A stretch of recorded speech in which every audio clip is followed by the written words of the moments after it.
My father was second generation refugee. I'm a third generation. And my grandfather first to leave in 1948. What does it mean to be a refugee? Refugee, that's a long story. You know, Palestinians, they became refugees in 1948 when, you know, they lost their homeland. They became refugees. A lot of them live in Jordan, Syria, Lebanon, and everywhere in Palestine, you know. This guy seems to you like a refugee. He owns a store, he can sell things, he owns a business, probably owns a house or an apartment.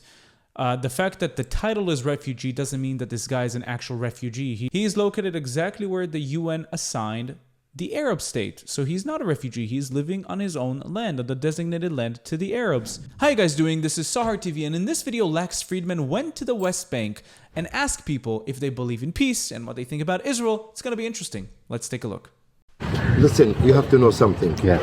Everybody here, any human being in this area, on all the world, not against peace. Everybody like life. Even Hamas in Gaza, they like life. They like peace. But peace. So why do they say we love death just as much as you love life? That is not true. I disagree with this guy. Is not like what you want. Both of them. If I want to buy something from you, if I agree for your price and I am happy for your things, I will buy it. So our situation here, what's going with the Israeli, we are not against of Israel as people, Jewish. We are against of occupation. If you remember what's happened with Russia and Ukraine, look, 1 year Russia, they have a problem and they're afraid from NATO come close to, they're going inside Ukraine. All the world and all the arming of the world against of Russia. How? When people say occupation, you have to ask yourself one thing. Who did Israel occupy the land from? Did we occupy it from the Palestinians who did not have a state? No, they were just Arabs. Did we occupy it from Jordan, who occupied it in 1948 until 1967? That's who we occupied it from an occupier? No, it doesn't work that way. So when people say it's the occupation, it's completely bullshit. Jews were being targeted even before Israel was a country, even before this guy knew what occupation was. So again, it's just an excuse. I am refugee in my land. Why I'm lost my house? Did I make something for Israel? Did my Hitler was my cousin? Did I make anything for the Jewish in the world? Me and my family and the Palestinian. Do you have hope for peace? My age is 50 years. I have 7 kids. No hope. If I told I have hope, I'm joke. There's terrorists that are 60 years old. It doesn't matter. I'm not saying this guy's a terrorist, but you have to realize one thing. He's saying, what about my home? What about millions and millions of people who lost their homes because of different land swaps in Pakistan and India and Bulgaria and Turkey and Cyprus? People lose their homes all the time. It doesn't justify terrorism against the other people. And again, in a defensive war, it's perfectly fine to capture land. You want to keep your home? Perfectly fine. Don't start wars against your neighbor. And if you want to say the truth, there is no justice in the world. If you are strong, everybody afraid from you. If you are not, everybody kill you. They make you like this by your foot. That's what's happened. There is no peace, my friend. If you want to see the peace, come to our camp where I live. You will cry. You will cry. You see our peace. How much money do you want to put on the fact that this guy's camp is a building? You got love in your heart? Well, I love everybody. Even the Jewish. They kill us. They destroyed our houses. I'm not looking to fight. I'm not looking to kill. I am against violence. We love your kids to live in good condition. The Israeli side and the Palestinian. We are against violence. We don't want to see more blood. We want to destroy this wall. You come to me, I come to you. That's never gonna happen. We're not gonna let people that doesn't recognize Israel as a Jewish state to cross and kill innocent civilians just like you've done on the first Intifada, second Intifada, October 7th, very recently. That's it. That's my hope. Thank you, my brother. My Thank English you. not so nice. No, that's pretty good. So I think a lot of people would be surprised to see a Palestinian who's a Christian. Yes. Is there a tension in that? Yes, Can you explain what it's like to be you? Look at the background and please tell me if this looks like an open-air prison, if this looks like an occupation, this looks like beautiful life, and everybody can have those lives if you just don't attack Jews and commit terror attacks. Yes, it's actually because I've been to America, and once when I was there and I said that I'm Palestinian Christians, and they, how come you are Palestinian Christians? They don't know that in Palestine there are Christian people. Palestinian Christians exist since Jesus was born in. The house that I live in it, No, they're not. Jesus was a Jew. He died as a Jew. He was raised as a Jew. And the name was renamed to Palestine by the Romans, by colonizers. So no, Palestinian people did not exist until 1964. it's 200 years old, and it was my grandfather who lived in this, and my grandfather and my father and me in the same house.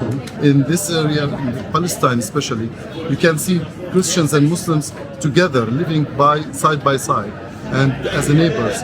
As we go to the universities together, we work together, we do everything together. What aspects of life is made difficult here because of the tension between Israel and Palestine? Yes.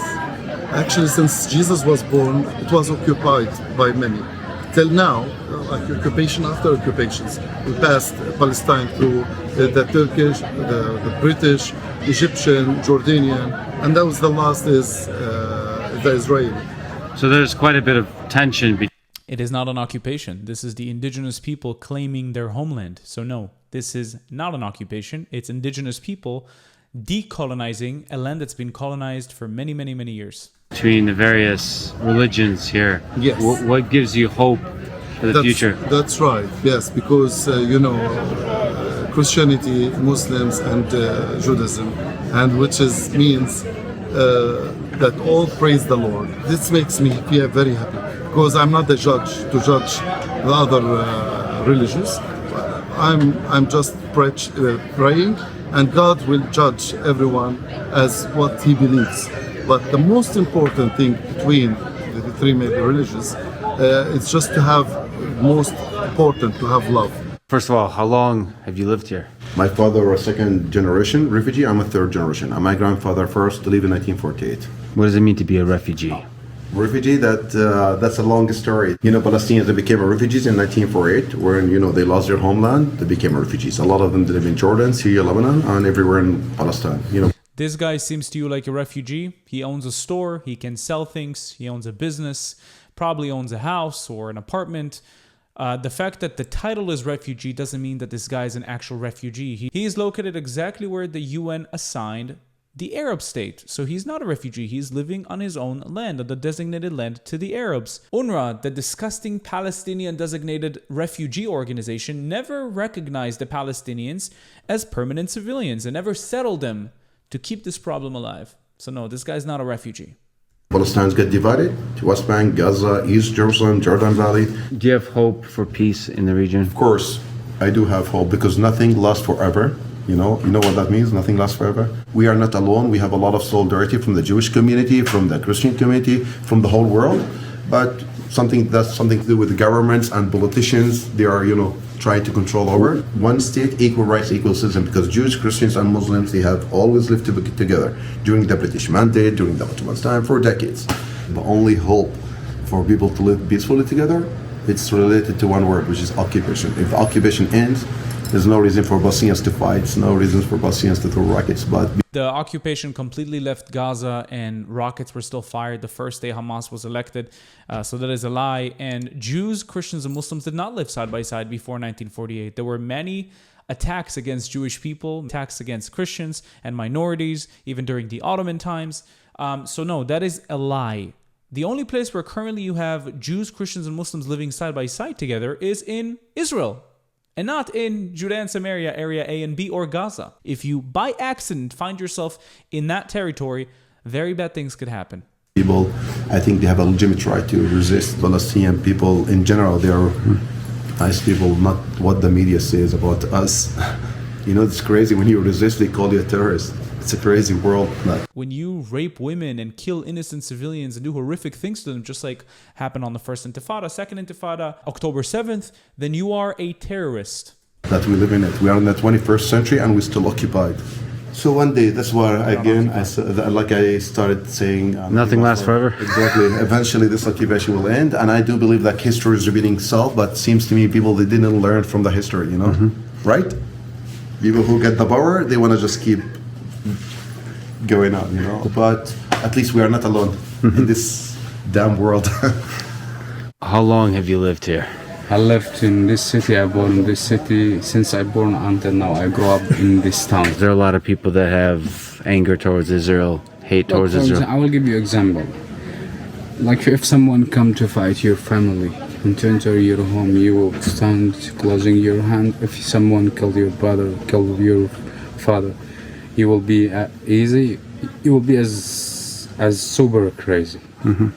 This is what's happened with Palestinian. A lot of Palestinians was killed for no reason. What gives you hope? So that is the stupidest example this guy could have given, pretty much justifying the war in Gaza. How do you expect the Israelis to sit after the horrific attack that happened on October 7th? Do you expect them to sit like this, just like you said, or you expect them to take actions into their own hands?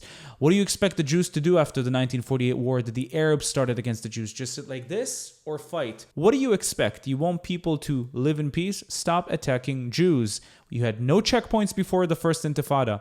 You caused this. You brought this upon yourself.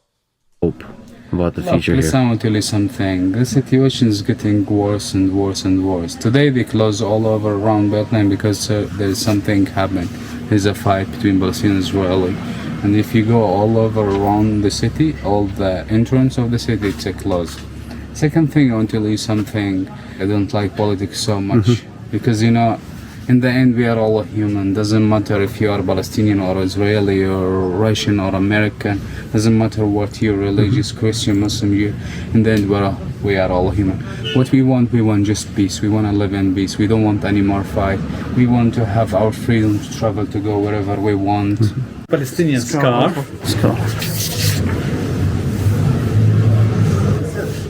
Speak to me. It looks good. What's tell us about the coffee? I make very good coffee and very good tea. I make the tea with mint, cinnamon, sage, thyme, ginger, coriander, rosemary, lemon, 2 seeds of cardamom, and rose. Wow. Too many things in that tea, but that tea looks fire. This is for me. This is for his job. This is very good for working in the night. You know what does it mean? Yeah. Lex Friedman is literally wearing a resistance terrorist sign on his head. That's what it was coined for, despite the fact this kafia comes from Kufa, from Iraq. Right now they're using it in Palestine to symbolize terrorism by Yasser Arafat. Yes, I know what it is. King of the jungle. So here's what I took from this video. First of all, people claiming that it's because of the occupation, which is not true. This has to do with the fact that Jewish people are on this land and terrorists come to this land and they want to kill the Jewish people who control something that they claim used to be Muslim. So no, it has nothing to do with the occupation. You claim you want to live in peace? Accept a two-state solution that was offered to you far too many times. Remove the wall? Heck no. Do you expect us to remove the wall for people who don't even recognize Israel as a Jewish state? First, I want to see how many people in this area recognize Israel as a Jewish state. Second of all, I want to see affiliation to terrorist groups like Hamas, Jihad, and the PA, because the PA is not a clean slate. They have a pay-for-slay policy. Killing innocent people rewards you. So if you truly want peace, maybe you need to change your indoctrination of your children. Maybe you need to stop the victimization and stop being called refugees and finally being settled. Also, you're not Palestinians. You're Arabs. Arabs who came from the Arabian Peninsula. Also, some people came from the Ottoman Empire during the Ottoman colonization of the region from 1517 until 1917. So no, you guys are not Palestinian. And you can't just call yourself Palestinian after a term that was invented by Yasser Arafat to kick the Jews out. Thank you so much for watching this video. Don't forget to like, comment, and subscribe. If you'd like to support me financially, you can do that using Buy Me Coffee or Patreon down in the link in the description.